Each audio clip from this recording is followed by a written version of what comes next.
27ನೇ ಪ್ರಶ್ನೆ, ಅಂತಾರಾಷ್ಟ್ರೀಯ ಮಟ್ಟದ ಆರ್ಥಿಕ ಸಮಸ್ಯೆಗಳನ್ನು ಪರಿಹರಿಸುವಲ್ಲಿ IMF ನ ಪಾತ್ರ ಪ್ರಮುಖವಾಗಿದೆ ಹೇಗೆ ಅಂತ ಕೇಳಿದ್ದಾರೆ. ಏಪ್ರಿಲ್ 2016 ಮತ್ತು ಏಪ್ರಿಲ್ 3ರಲ್ಲಿ ಕೇಳಿರುವಂತಹ ಪ್ರಶ್ನೆ ಇದು. IMF 1947ರ ನಂತರ ಪೂರ್ಣವಾಗಿ ಅಸ್ತಿತ್ವಕ್ಕೆ ಬಂದಿರುವಂತದ್ದು. ಇದು ಅಂತಾರಾಷ್ಟ್ರೀಯ ಮಟ್ಟದ ಆರ್ಥಿಕ ಸಮಸ್ಯೆಗಳ ಪರಿಹಾರಕ್ಕೆ ಯತ್ನಿಸುತ್ತದೆ.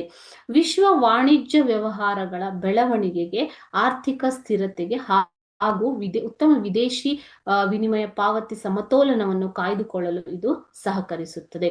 ಅದೇ ರೀತಿ ಇದರ ಕಾರ್ಯನಿರ್ವಹಣೆಯ ಗುಣಮಟ್ಟ ಹಾಗೂ ಪಾರದರ್ಶಕತೆ ಕೂಡ ಸಾಕಷ್ಟು ಮನ್ನಣೆಯನ್ನ ವಿಶ್ವದಾದ್ಯಂತ ಪಡೆದಿದೆ.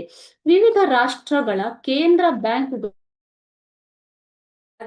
ಕೇಂದ್ರ ಬ್ಯಾಂಕ್ ಆಗಿ ಇದು ಕಾರ್ಯ ನಿರ್ವಹಿಸುತ್ತದೆ. ಇದನ್ನ ಏನಂತ ಕರೀತಾರೆ? ಕೇಂದ್ರ ಬ್ಯಾಂಕುಗಳಿಗೆ ಕೇಂದ್ರ ಬ್ಯಾಂಕು ಎಂದು ಕರೆಯಲಾಗುತ್ತದೆ. ಓಕೆ, ಆರ್ಥಿಕವಾಗಿ ಹಿಂದುಳಿದ ಮತ್ತು ಮುಂದುವರಿದ ರಾಷ್ಟ್ರಗಳ ಪರಸ್ಪರ ಸಂಬಂಧವನ್ನ ಬೆಸೆಯುವಲ್ಲಿ ಈ ಒಂದು IMF ಪ್ರಮುಖ ಪಾತ್ರ ವಹಿಸುತ್ತಾ ಬಂದಿದೆ.